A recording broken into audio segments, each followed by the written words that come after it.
EduTechGuys Radio, radio.edutechguys.com. The opinions expressed under the site and its programs are those of participants and not intended to and do not necessarily reflect the opinions of any specific educational entity, sponsor, company, state, or government agency. Hello and welcome to this episode of EduTechGuys Radio, brought to you by Southwest Arkansas Education Cooperative and Hope Public Schools, both in Hope, Arkansas. And we want to give a special thank you to CDWG for providing some of the equipment that we're using on the show. Welcome. I'm Dave. I'm Jeff. I'm Greg. No last names today. It's all informal. Hey, it's our 35th episode. I think now we are on a first name basis. Woo! It's about time.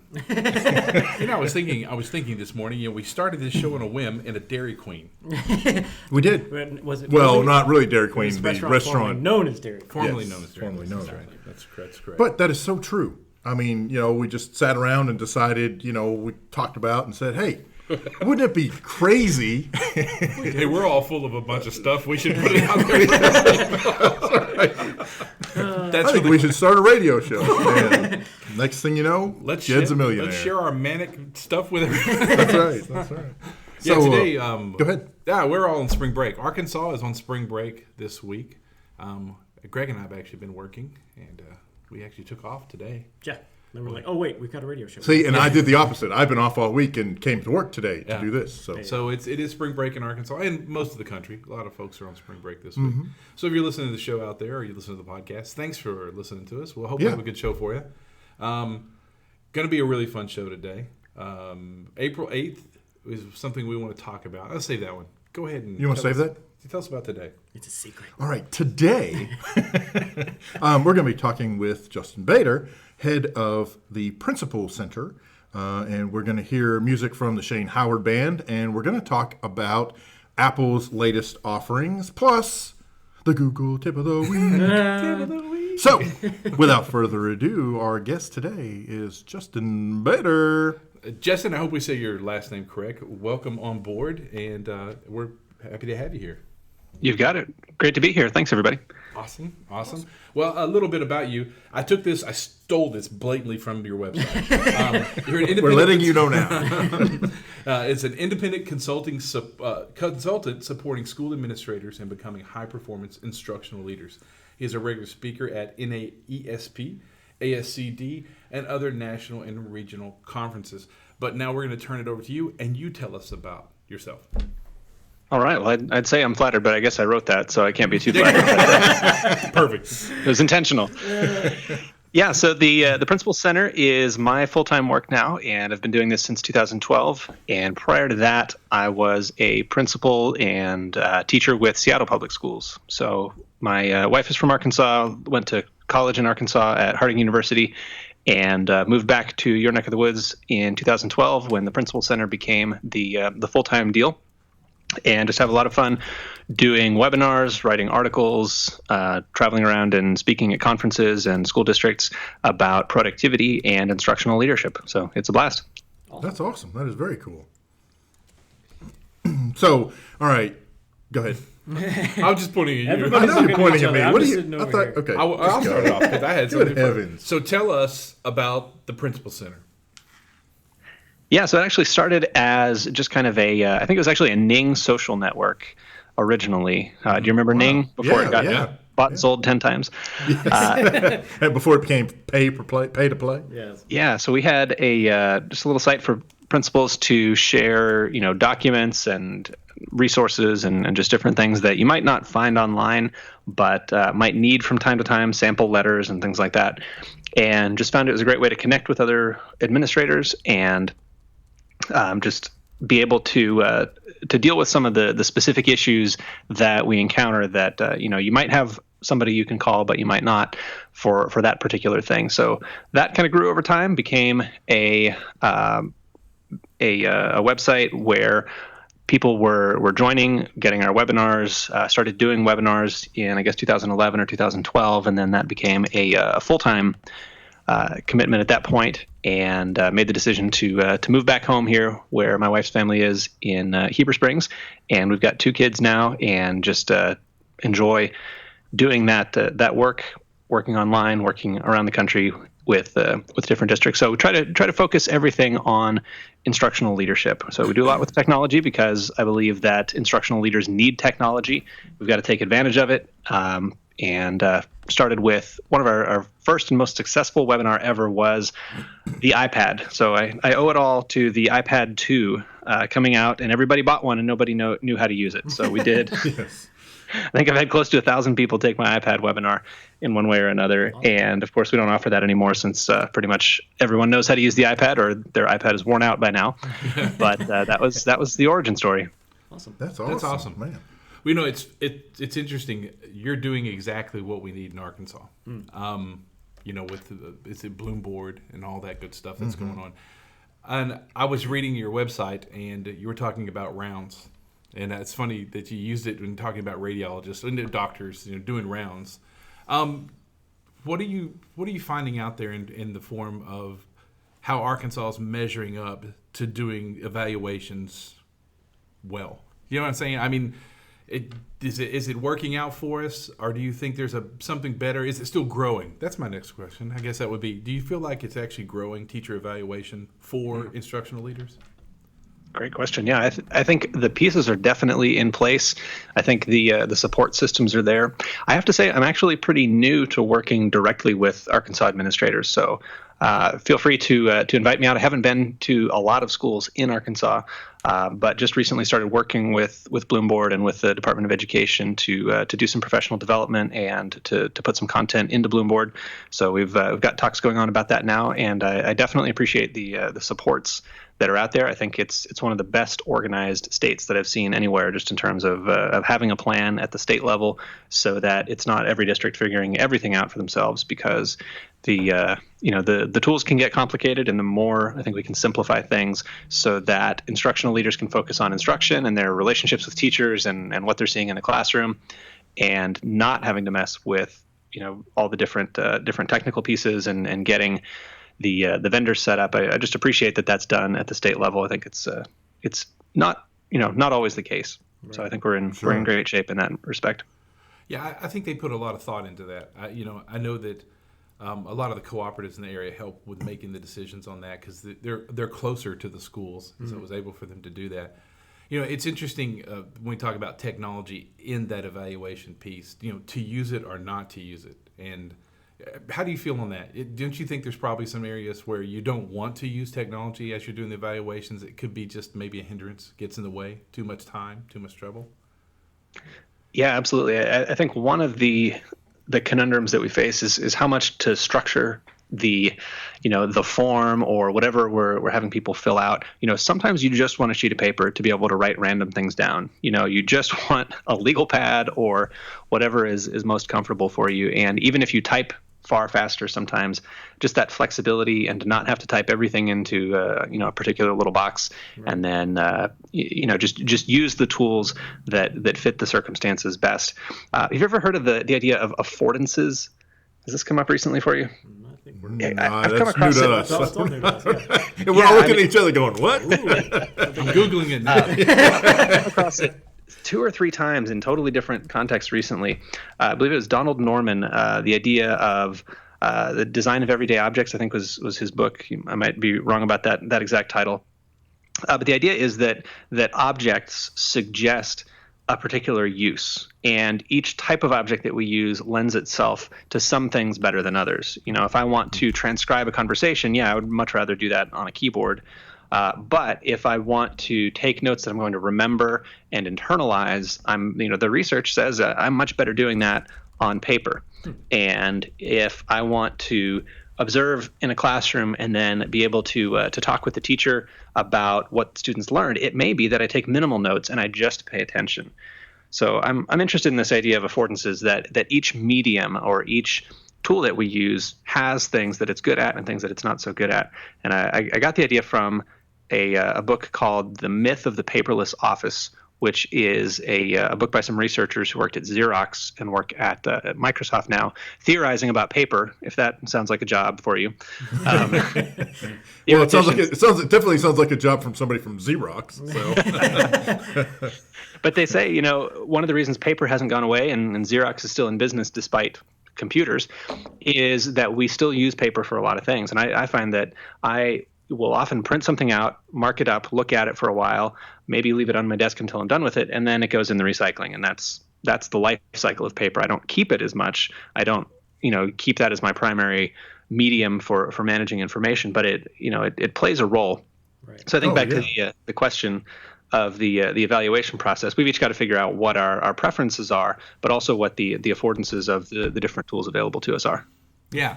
Like I said, I Googled affordance, and once I got a good definition of it, I completely agree. The natural feel of what it is we're using. Because in the example, it said a knob affords twisting and a cord affords pulling, that kind of right. I hear where you're coming from. That's really neat. Now I'm going to have to look into that and do some reading. Well, and a lot of this discussion kind of leads me back to before we had iPads and Bloomboard, and if I had one more thing I could say, oh my, but anyway, before that, principals would do their classroom walkthroughs with palm devices, the center of your hand? Yeah, the center of your hand. The Palm but Pilot.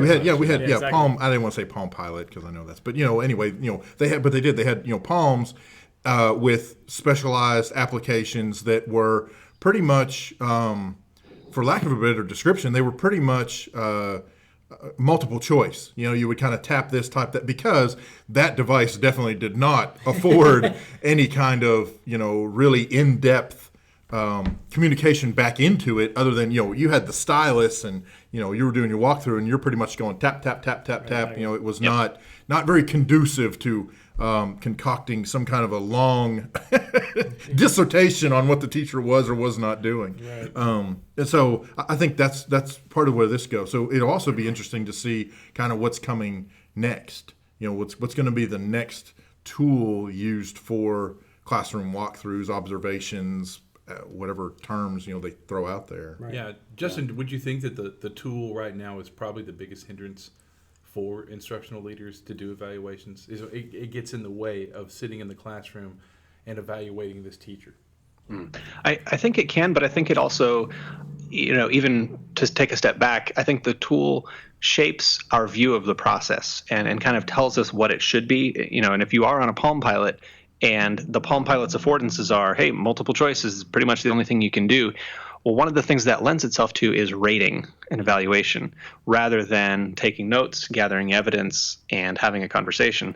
And if you look at a lot of the the more robust teacher evaluation rubrics, they're not about what happened one time in 15 minutes when you were in the classroom. I mean, they're much more about the long-term practices that are in place, about the teacher's decision-making, about the way the teacher, chooses what to focus on and when to speed up and when to slow down and help individual students. Those are things that I think we do have to have evidence about over the long term. And if I see it as, well, I've got my Palm Pilot and it's my job to rate this lesson, and I go in, tap, tap, tap, and I've got my multiple choice, we've totally changed the process from one where maybe just a few years earlier I would go in with a legal pad, take some notes, and then we'd sit down and chat about it. And I think unintentionally, one of the things that happened with that particular shift was that the conversations became much more, or the process became much more about the rating than the discussion. And I think we've got to reflect on, what's the value in the process? Where Sure. What are we trying to accomplish? Yeah, absolutely. Well, that kind of folds into, I know you have a 21-day challenge. That's one of your big deals. A lot of folks have been using that. And the key, I think, for my takeaway is really about providing feedback.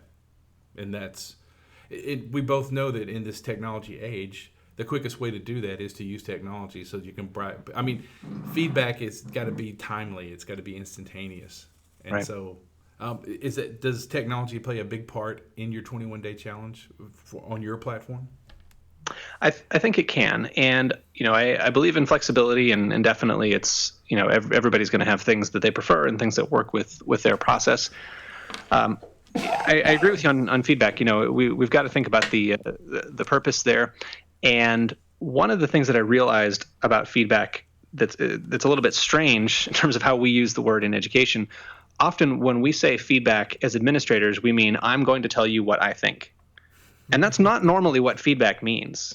If you think about the kind of feedback that you get from a speaker system where you put the mic too close to the speaker, the source of the information in the first place is always with the subject, with the author. So in our observations, the teacher should be the source of, I think, some of the questions, but also the substance of the feedback. So often it's an administrator going in cold and observing and then giving, quote unquote feedback that's really kind of a one-way message to the teacher. Here's what you did well. Here's what you need to do differently.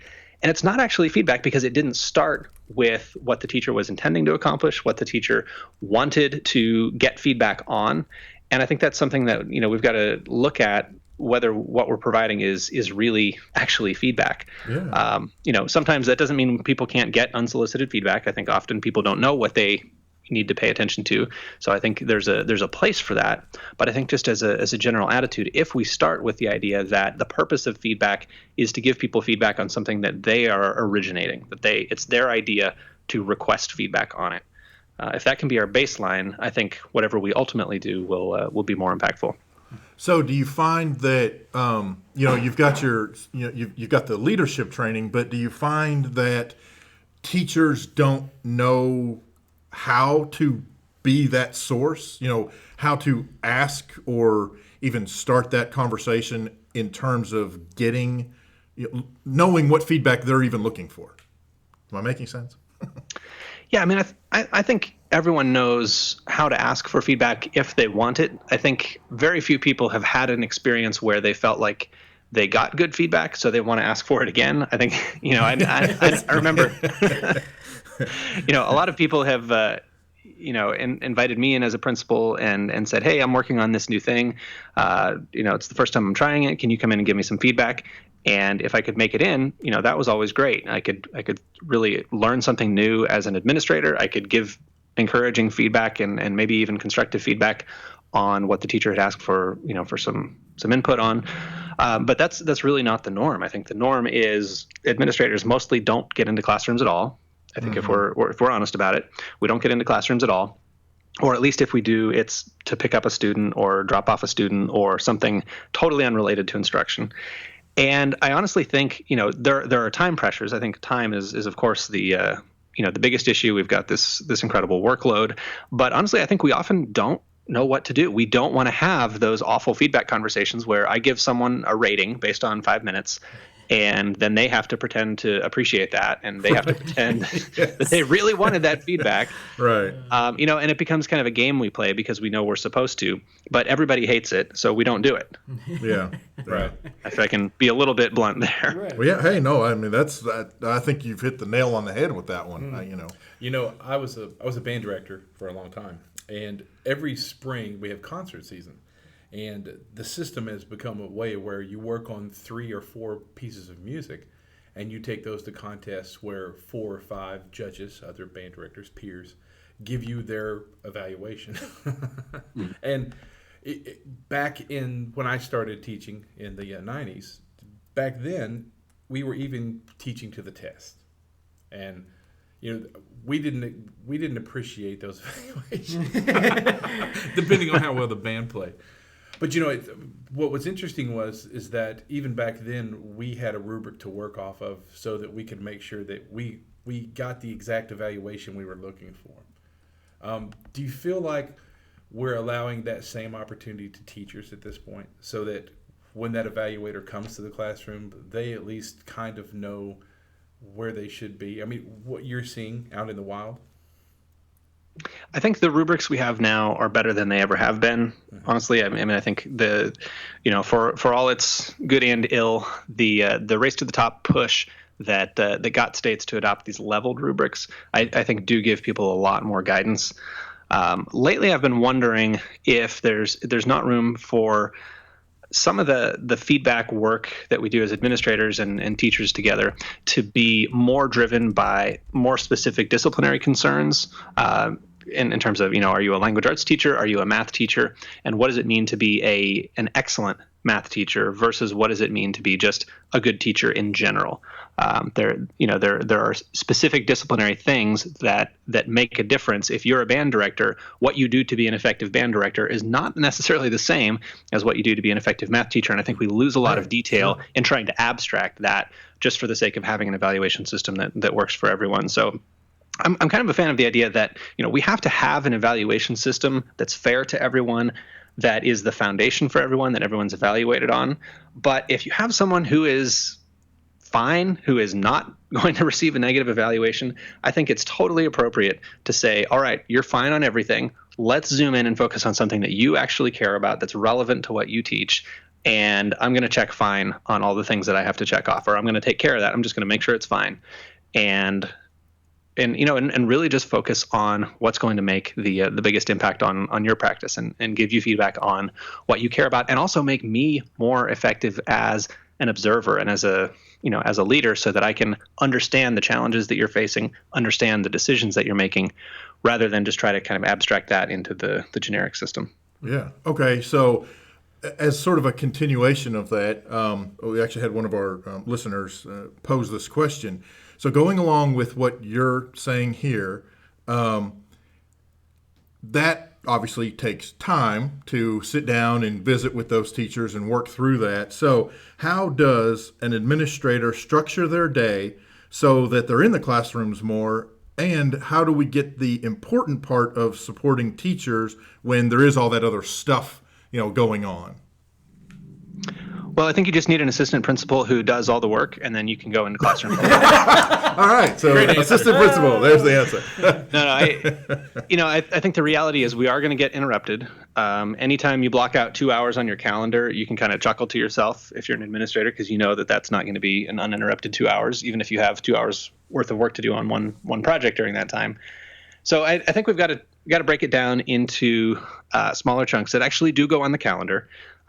15 minutes, is a pretty easy interval to put on your calendar. And if you think about the kinds of things that interrupt you, if you're an administrator, you've got discipline issues, you've got fire drills, you've got visitors who show up unexpectedly and need to be greeted because they are higher in the org chart and expect to be greeted. You've got fights, dogs on the playground. You've got all kinds of things that can interrupt you. But if you think about which of those are actually emergencies that can't wait 5 or 6 minutes, it's actually very few. And in fact, depending on the school that you're in, you may have none of those that are actually emergencies come up in the average day. True emergencies might actually come up once or twice a week. But what happens is we think that everything that needs our attention right now. Right. So if I've got 2 kids that were sent to the office for fighting, that kind of is an emergency, but not really. And there's a big opportunity in that not really, because if I say, well, the kids are in the office waiting for me, I need to go talk to them, but I've committed to being in classrooms for this time. So I'm going to visit that classroom. Like I said, I was going to try to talk to the teacher briefly, or maybe talk to the teacher later about what happened in the lesson. And then after those 5 or 10 minutes are up, the kids have had a minute to sit and cool down. I can go talk to them. I can deal with that situation, call their parents, whatever I need to do that wasn't on my calendar. But that first thing, that time to get into classrooms, is protected just by giving myself permission to deal with that almost emergency a few minutes later. Sure. Yeah, that makes perfect sense. Yeah, we encounter that in tech work all the time. It's like, okay, this is urgent, but is it important? Or this is important, but is it urgent? So it's always about balancing, where it's like, okay, do you take care of this now? Do you wait for it? Do you handle this first? What is the most important thing to handle at any given time? Yeah. Well, and one of in Arkansas anyway, and I guess it depends on which side of the coin you fall on, but to me, I see this as an advantage. One of the advantages that Arkansas has is if a district has an assistant principal, they are also responsible for evaluations, teacher feedback. So theoretically, and by extension, hopefully, you have the assistant principal and the principal working with the teacher and the teacher working back, so you kind of get a group of folks working on that feedback and enhancing what the teacher may need to improve on. Or as you said, if the teacher's already doing great, then you get more folks who may be able to kind of hone in on those extra things that the teacher wants to try, or, just right. I totally lost my train of thought. Yeah, absolutely. Anyway, that's where I was going with it. Well, it's funny. I run a list. I run a new set of lists. I'm always running lists. More lists. I have a list that has 3 columns now, and one is it says it must be completed, one says to do, and one says delete. And so I try every morning to go through and go, I'm just going to put this in the delete column. And I'm not going to worry about it anymore because it's already passed, and it makes no difference on what. Right. What needs to be done, the to-do list, and then must be completed, and it's just what Justin was talking about. That stuff that happens during the day. What's the most important thing we're doing as administrators? Well, we're evaluating our people. That's probably right up there in the top 3. So, yes, we get it. Sorry, you were about to say something, Justin. I'm sorry, I interrupted you. No, I think the the nature of emergencies I think is a tough thing because even if you say I'm never going to deal with the urgent and unimportant, you're not going to run out of urgent and important or important but not urgent. Even if you eliminate the 3/4 of things that could distract you. Parkinson's law says work expands to fill the available time, right? We never have free time. We have to make time for what's going to go on the calendar first. And I think sometimes what we do is we kind of give in to the unpredictability of the day, and we just say, well, all right, my calendar says I've got a staff meeting, and then I've got drop-off time, and then school starts, and then after school we have a committee meeting, and this and that. We've got a few meetings on the calendar, but the rest of the day, I know I'm just going to be busy all day long, so I'm not going to put anything on the calendar. And that was kind of how I operated for many years, because I knew if I put something on my calendar, work on the school improvement plan for 2 hours, well, there's no way. It's just not going to happen. Right. So I've gone back to those shorter blocks. Google Calendar might default to an hour, but if I put a 15-minute appointment on my calendar, I can actually commit to that and keep it there unless there's a true emergency, and not have to constantly go off calendar. Right. Sure. Yeah. Absolutely. Well, I'm going to keep moving us forward here. So tell us about, since this is our show and our radio show, tell us about Principal Center Radio. Tell us about that. Tell us about your radio show. Yeah, so that's been a lot of fun. Get to talk with people much smarter than myself who have written books or have done some sort of interesting work that is worthy of learning from. So I've had Dave Burgess. I know he's a previous guest on your show. Yeah. I don't know if he was as energetic as I am. He tends to be kind of a sleepy guy. He's pretty laid back. Yeah, he's a pretty laid back cat, man. He is a pirate on fire. He is. That is. But yeah, had about 75 guests on Principal Center Radio over the years, and just have a lot of fun learning about books without necessarily having to read them. It's kind of the ultimate shortcut because I don't have to buy the book. I don't have to read the book at one-on-one time with the author. Everybody should be doing a podcast because it's cheaper than buying. That's right. You're right. I know, man. Exactly. I'm never reading again. It's our next show. All right. So tell us what's big and what's happening for you in the next coming months, and definitely over the summer. I'm sure summer's a big time for you for professional development because it's just that good time. But let us know what's happening with you and the Principal Center over the next few months. Yeah. So one thing I'm really interested to see as people get into their final evaluations here is the feedback that we get on our repertoire app, and you asked about this earlier, but I didn't really bring this up. Mm-hmm. So I became frustrated with the ways that people were being forced into a certain way of thinking about evaluations because they have checkboxes or multiple choice, or they're trying to rate chunks of lessons that are too short, things like that. And I said I really want to focus the feedback on what happened, what the evidence is, what the framework says, and let's have a conversation about that. So being kind of a former iPad guy and wanting to have an app that could make that process of taking good documentation, taking good notes a lot easier, I started to spec out an app last year and we developed it over the past year and went live with it this school year that allows you to take notes using shortcuts or using snippets. Have you ever used an app like Text Expander? Yes. Mm-hmm. Love Text Expander. Heavy power user of Text Expander. I use it probably 100 or 1,000 times a day. I don't even know. And I just thought it was the greatest thing ever for administrators. If you're observing teachers, you're going to type the same things over and over and over again. But I could not, for the life of me, get anybody to use it. Just the setup was too nerdy. The programming in snippets was an extra step that nobody ever has time for in the moment. My Text Expander stats, I'm pulling them up right now, say I have saved 1.7 million characters and 81 hours. I'm not sure when that's since. I'm not sure how far back my graph goes. I guess that goes back quite a ways. It goes back to 2012. But I love Text Expander. And I knew that same function, lots of apps compete with Text Expander. They, you type a couple letters and it expands that into a whole sentence or a whole paragraph. Sure. So I knew I wanted that to be a feature. And I also knew that people needed help kind of developing that repertoire of language in the instructional framework or in the evaluation tool. So if you've got a new evaluation framework, no one ever says, hey, we got this new evaluation system, and the bad news is it's only half a page long. Yeah. Every one of these evaluation systems I've ever seen is pages and pages and pages, sometimes 30 pages long.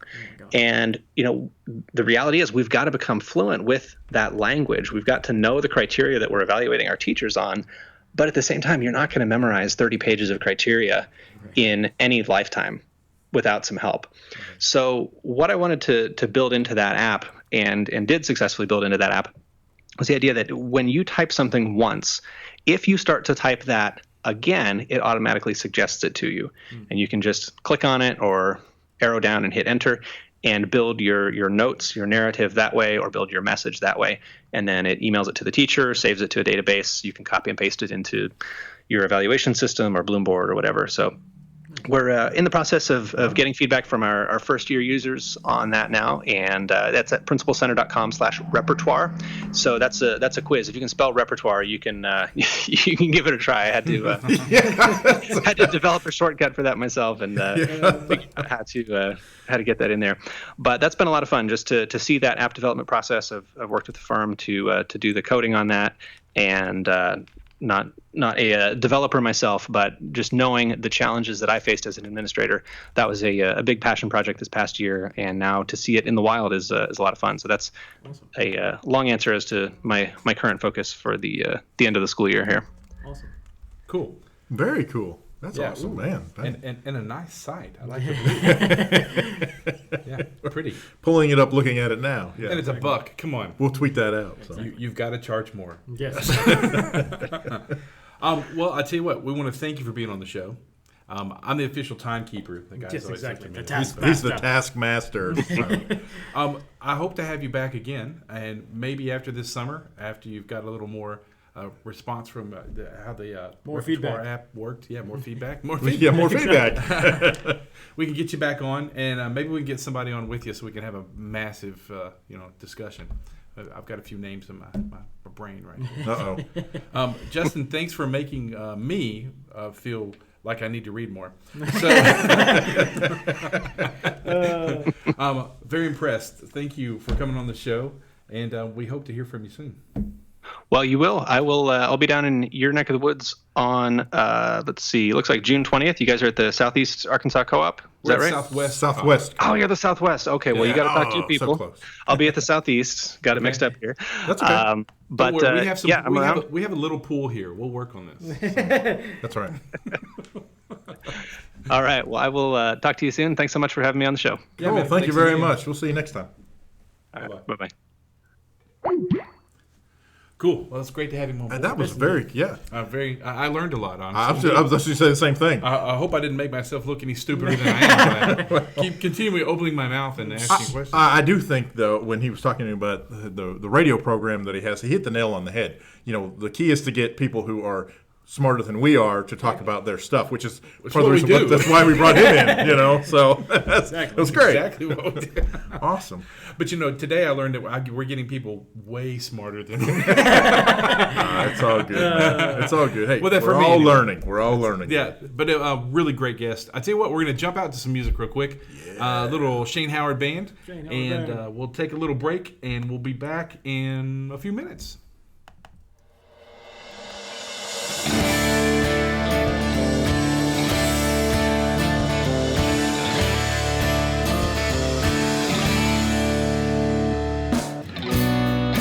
Picked up my girl from a football game. On the square in my town was a place to be.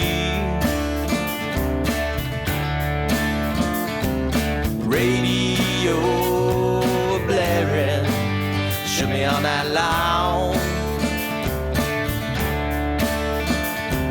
Singing along and rocking this song on Rattlesnake Road.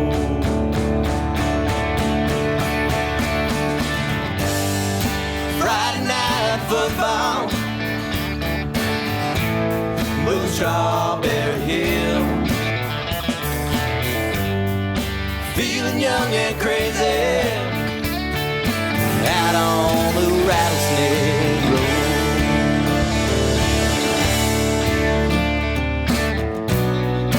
Fire was a-blazing, drink what you have.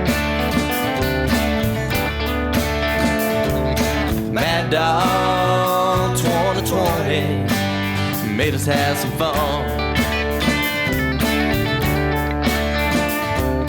Picking the guitar, play a country song. The bottle let me down on Rattlesnake Road.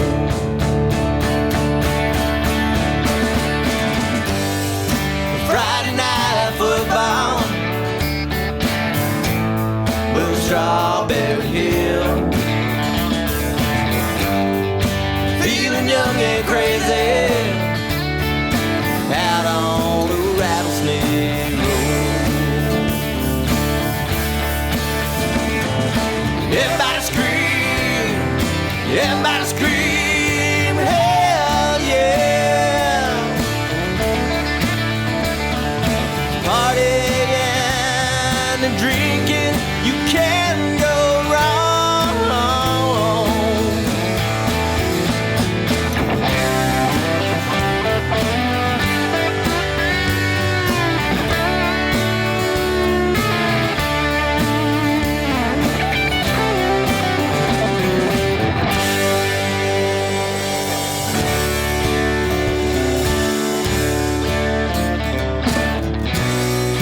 Small town living was great somehow. No rules or burdens to drag us down.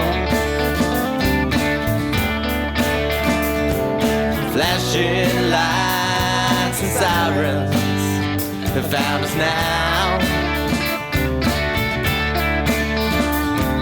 It's time to get the hell off Rattlesnake Road.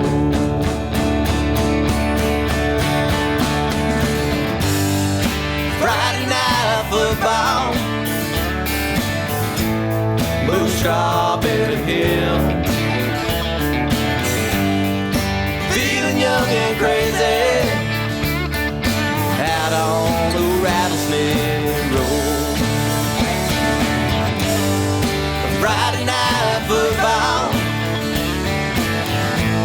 move Strawberry Hill, feeling young and crazy out on the Rattlesnake Road, out on the Rattlesnake Road.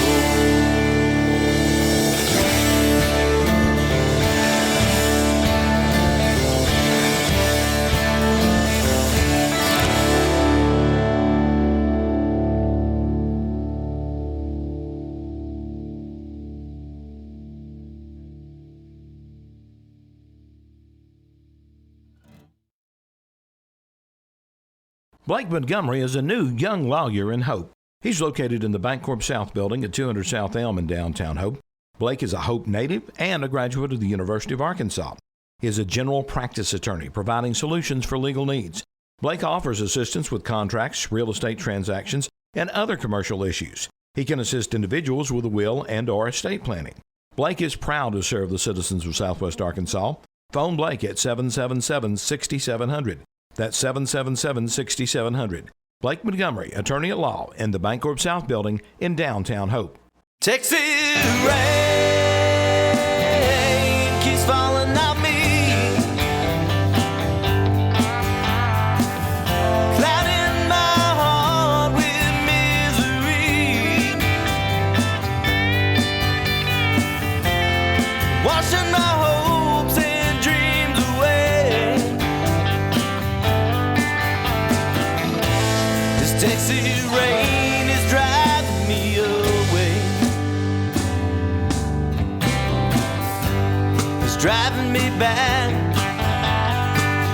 to the one I love, the one I said I'd never think of, making me want her like we used to be, thinking with my heart and not my head. Texas rain keeps falling on me, clouding my heart with misery, washing my hopes and dreams away. This Texas rain is driving me away. There's something in the air, these Texas skies.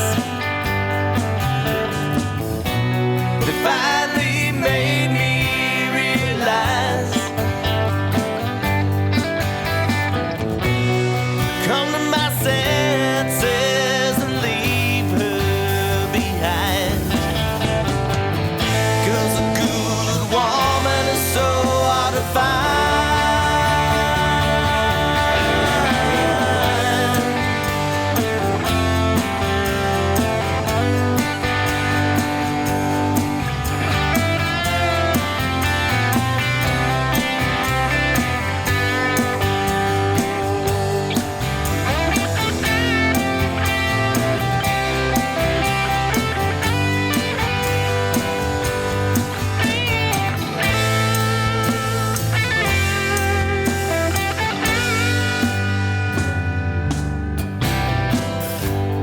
Heartache is what makes my world go round. What did I expect? She's left again. Sometimes it rains, and sometimes it pours. With her, the storm never ends. Texas rain keeps falling on me, clouding my heart with misery, washing my hopes and dreams away. This Texas rain is driving me away. This Texas rain is driving me away.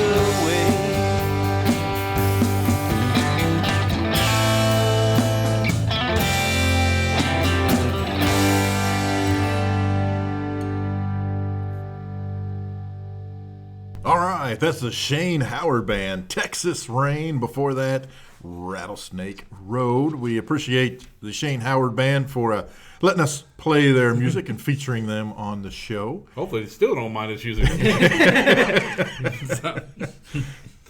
All I'm gonna say is he retweeted when I said we were gonna play it. So I'm assuming that's consent. Implied Digital. consent. That's right. Woo.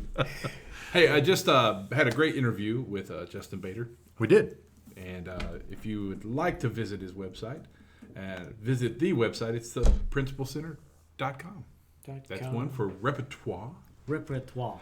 Their new app. It's their new app, which $1. Man, you can't beat that with a stick.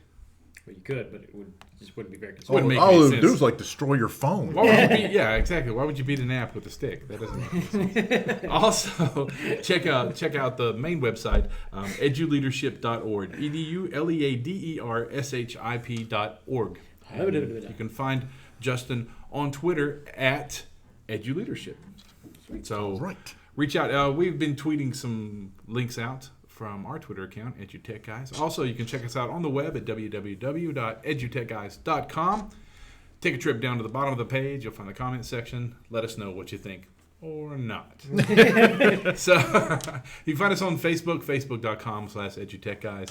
And like I said, on the Twitter. The Twitter. The Twitter. So let's jump into the rest of the show. We're going to wrap up here in just a second, but we did have a few extra things on the old show notes. One of them would be Apple's newest stuff. Let's forget the SE phone, the Jump straight to the educationally the balanced Z71 iPad, Z71. with a four-wheel turbocharger. drive. What's that, a 4x4? Well, it does have 4 speakers. I will say it was. I didn't Big get to say antenna this. whipping in the wind. Oh, sorry. I didn't get to say this when we were talking to Justin, but that affordance thing about finding that piece of technology that makes it easy to use. Right, exactly. Like, I want to do this. Okay, the Apple Pencil actually Right, with the new brings us into that. For a leadership person, an administrator, to go into classroom, principal, assistant principal, curriculum person, I was thinking that exact same thing as you. to have that pencil Right, in their exactly. hand now. Yeah, now we've got that whole. Yeah, especially with the new 9.7-inch iPad that supports the pencil, so it's a heck of a lot easier to wrestle one-handed than the giant 12-inch thing. Giant monster. I'm now going to evaluate you behind my giant slab of aluminum, or aluminium.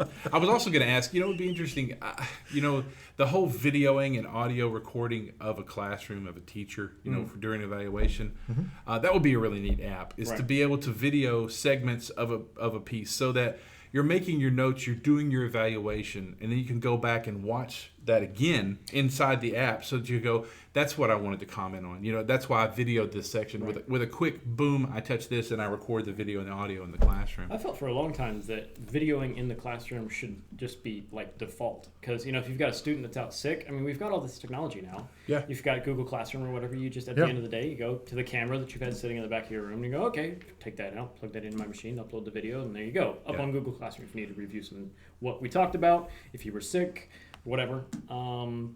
That would make evaluations also pretty easy. Yeah. It would. The kicker there is either figuring out and or remembering when to start and stop during particular lessons, or otherwise you're recording 8 hours of instruction. There you go. You figure out where it was. Right, exactly. Yeah. Or then if it is nonstop recording for 8 hours, well, okay, now it gets into the who's going to edit this stuff to put it online. Exactly, Teachers, I don't have time for that. This is definitely something that an app or some other piece of technology could usually. Well, there's, and I like to talk about this one all the time, the new Get the Movi camera from who's that, Livestream. Yeah. That camera is half the size of a Coke can, and it's instant streaming by hitting the button, which has facial recognition, and it does the whole thing. And it streams live, and it saves it to SD, either or both. Right. But you're getting into that at like $300. That's pretty cheap. And then there's kind of like So I think we're getting really closer to that. I agree with Greg. Why not just record the whole thing? Which gets into what we like to talk about: podcasting, video casting. I agree with our technology now, with Google giving us unlimited storage. Right, exactly. Just post the video online. Everybody should have all their lessons up online. That's right. It would be great too for evaluations. I mean, you're in the class, you see it live, and then you can actually go back and watch the thing again, and you'll really give some valuable feedback. You Exactly. know, but yeah. So Apple, the new iPad Pro, the new smaller 9.7. Yep, 9.7 inch. That's very interesting to me because I'm very interested in the Apple Pencil, and the big one was just kind of like, gosh, that's a monster. Right, exactly. Yeah, not something that's really handy to use, like just walking around. Great for a desk. Great for something if you're like going to sit down and work with something. If you're going to draw something, or if you're going to work with some content of some sort, yeah, fantastic size. But yeah, walking around with a 12-inch device, not super great. So yeah, now there's the new 9.7, and then they released 9.3. So now you can you can password protect notes now. That's really cool. That is cool. That's also something that's handy if you're going to be taking handwritten notes or whatever. Yeah. So you can password protect it if you didn't want it accidentally coming open. And then, of course, they've got all the new education features that are available now. Although, as far as I can tell, as far as we've been able to determine for Hope Public Schools, they haven't yet opened up all of the new Apple School stuff on the web side of things. 9.3 is available that has all those features enabled for the actual end devices, which is what you're going to have to get onto student devices in order to take advantage of it. But Sure. the actual administrative side of things appears to still be locked. It's still currently, they still say it's in beta. So I actually went to go sign our school up for it. And in the email that I got back from signing up, it still says that it's in beta. So apparently it's still being worked on.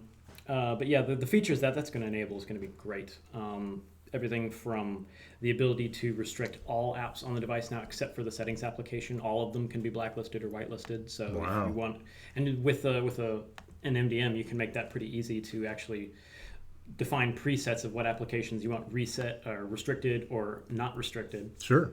So yeah, if you've got a kid who doesn't stay on task maybe quite exactly the way he should be or she should be, then you can go ahead and restrict it down to a minimal set of applications. Like, okay, this is the math class. You've got the math applications. I'm going to restrict everything but that, and I don't know, maybe notes application and a web browser. So that's really handy. Yeah. And then there's the new Apple Classroom Management tool, which allows a teacher to actually view student screens. That's cool. Yes, exactly. That's something that's going to be super handy because so often, even in an ideal situation where the teacher is up and moving around and observing students and that sort of thing, students can be real quick at moving to something that they maybe shouldn't be doing, and then whenever the teacher makes their round back around, they've already switched back to the other application.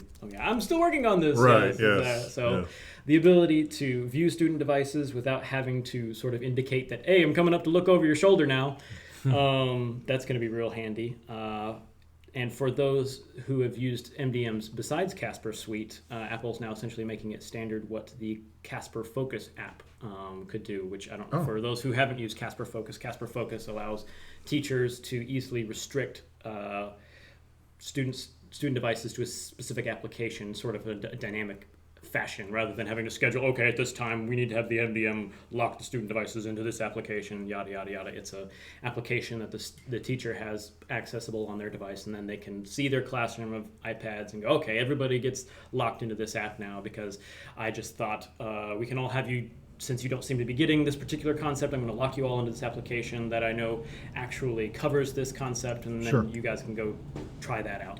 So very, very cool features that are coming out in 9.3. I wish Apple had released a timeline for when exactly the administrative functions will be available. And it looks like the MDM component that manages the app, the iPads, will also have to be updated in order to support these new features. So first step is here. We've got the software for the iPads now. Now we're just waiting for the back end to catch up. Yeah. And that's where we're currently sitting eagerly going, oh, come on, when's it going to come out? That's right. When do we get this, Right, man? exactly. It's like waiting for Christmas morning, except you don't know what day it's going to be. It's like, oh, nope, not yet. So yeah, fun That's stuff cool. coming down the pipe. That is awesome, man. Yeah, pretty exciting. Yeah. That's pretty much I think it'll change the way Apple schools using iPads will do their thing. Right. Sure. But I think our first thing is we'll take a couple of iPad Air 2 classrooms that currently exist and create some. Yeah, the other big thing is the fact that we have to have managed Apple IDs for a lot of this to work. So you do have to have, I forget which portions required. It's all outlined on Apple's education site, which I think Jeff was pulling up here a second. So are you saying there's going to be a shift back toward Yes. Apple IDs? Towards Because there was Apple IDs, and they were trying to get away from Apple IDs, and now Right, exactly. they're getting back to the Apple managed IDs. Apple IDs are needed for the sharing of iPads, which is another function that 9.3 enables. Okay. And that makes sense. Right, exactly, because you got to have so many. You got to be able to log into the iPad. Well, what are you going to log in as? Here, you're going to bind it to LDAP. Well, then you're using some other non-Apple technology. So, yeah, you got to have managed Apple IDs for that. And the trick there is it needs to be an email address that hasn't already had an Apple ID associated with it. Oh, Jiminy Cricket. Yes, exactly. Man. See, this is where it gets kind of tricky. Although with Google Apps, if you're a Google Apps school, you can create aliases for all of your existing email accounts. Oh, no, that's true. So, especially if you've got the what do they call it? The Google Apps Active Directory sync component. Yeah. You can actually just update all of your AD accounts to include an alias. Sure. And then all of a sudden, all your students have another email address essentially associated, but it all comes back to their original inbox. Yeah. That's not quite as bad as it originally Right, could be. Of right. course, again, it depends on what back-end Right, exactly. email directory service system Right. you're using to see if that Right. works for you or not. Exactly. Yeah, that is one of the little kinks that's going to throw a monkey wrench in things. Okay, I got to have a new. Now they've got to remember. Okay, do the students have to remember this new account? Yes. Okay, what's the format going to be, et cetera, et cetera. Yeah. And Could you get away with not aliasing, but doing the whole, like with a plus? iPad Plus Sure. student name or whatever? That would actually show up on Apple's side as a quote unquote different email account, address. even though it goes back to the same inbox. Yeah, you could certainly do that. The trick there is you need to make sure that your students remember what they used, Right. So you got to remember what format you set up. It's like, okay, if we're going to do plus, okay, we'll do plus Apple ID or Right. something. Come up with a consistent naming scheme so that it could be understood. The other potential little kink for using Apple ID or iPads in a shared environment is the fact that there's a maximum number of students that can share an individual iPad. And it's actually based on each student will get a specific split of the iPad's total storage. Right. Well, that's Yes, exactly. When you first mentioned shared iPads, that was the first thing that popped in my yeah. head. I was like, oh yeah, that's all well and good if you've got a 256 gig iPad, but but most of us have deployed 16 gig because Right, a single exactly. user, 16 gig was great. Yeah. But now we've got to go, okay, if we're going to put these in a shared deployment sort of situation, okay, how many students can I actually split this iPad into? Because, it is a fixed split. Each student gets a fixed amount of, and you've also got to take into account, okay, you're actually pre-splitting these devices. So if you say, okay, I'm going to pre-split all of my iPads into 4 sections, so each one can have 4 users. Okay, does that cover the maximum number of students that will need to use an individual iPad in a given class? So then you've got to analyze your class sizes. And then you've got to go, okay, well, if I split it too many times, then I'm going to be restricting students to too little storage space. Right. So I'm going to have leftover. Yeah. If I don't split it enough, then there won't be enough iPads to go around. Right. So there's definitely some logistics to work through.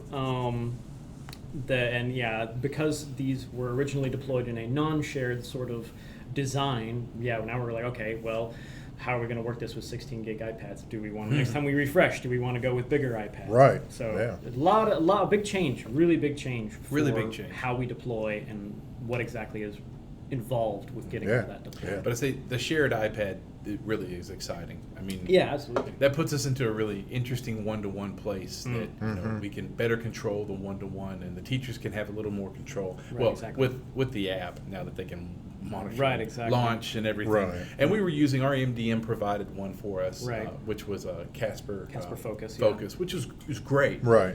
But Apple probably took that idea. Right, exactly, because Casper Focus couldn't view the screens. So you Right. could lock the students down to an application, but But then you they couldn't could see just be sitting in the application doodling, So, So Doodling.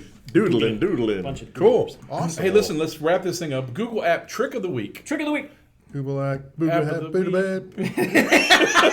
That was the saddest one yet. That was just sad. Well, on the Google App Trick of the Week, this actually is a new one. It just came out last week. It's the outline tool. Yes. Cool. And it's displayed in the pane to the left of the page. This outline features headers for each section of your document. Right. making it pretty simple to quickly jump around from section to section. Especially if it's a long. If it's a long document, which Greg writes a lot of long documents. I'm rather well known for my stupidly long documents. Yes. If you haven't manually applied headers, then no worries. Google does it for you. They use it intelligently.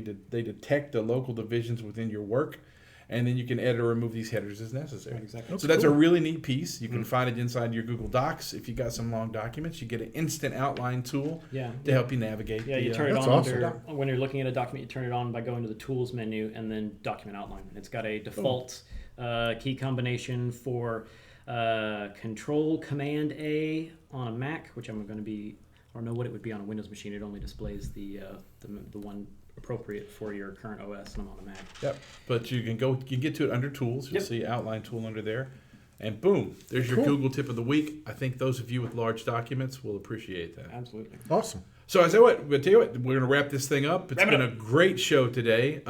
We're on spring break. I hope you're having a great spring break. I hope you have a great Easter this weekend. Celebrate it the way you celebrate it, and have a wonderful time. I'm Jeff Madlock. We both look at each other. I was just wrapping this thing up. I told you guys I was wrapping this bad boy up. All right, I'm David Henderson. And I'm Greg Moore. And I'm Jeff Madlock. There you Again. go. All right. We'll see y'all next time. Been listening to EduTechGuys.com. You've been listening to EduTech Guys Radio, radio.edutechguys.com. The opinions expressed on the site and its programs are those of participants and not intended to and do not necessarily reflect the opinions of any specific educational entity, sponsor, company, state, or government agency.